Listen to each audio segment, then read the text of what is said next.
Payızın gəlişi ilə əlaqədar olaraq payız depressiyası ilə bağlı şikayətlər də artmaqdadır. Payız depressiyasının psixoloji səbəblərindən daha çox bioloji səbəbləri var. Daha çox yatmaq istəyi, qaranlıqda qalmaq, karbohidrat və xəmir xörəklərinə xüsusilə istəyin artması, əhval-ruhiyyənin azalması, fiziki aktivliyin azalması, heç kimlə görüşmək istəyinin olmaması, diqqət və konsentrasyonda azalma, bütün bunlarla müşahidə olan hallar payız depressiyasından bizə xəbər vermiş olur.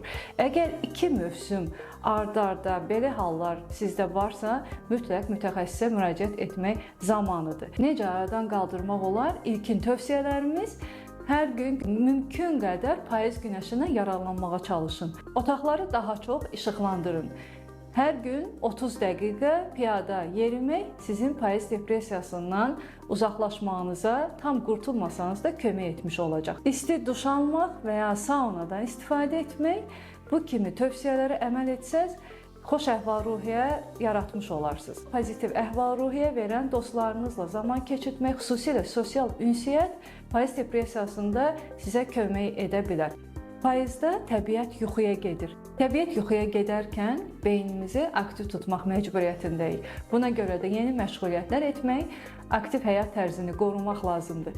Əgər payızda ağacların yarpaqlardan qurtulduğu kimi siz də illərlə yığılmış yüklərinizdən qurtulmaq istəyir və payız depressiyasına əziyyət çəkmək istəmirsinizsə, o zaman mütəxəssislərimiz və mən yolunuzu gözləyirik. Gəlin ki, şəfanıza vasitə olaq.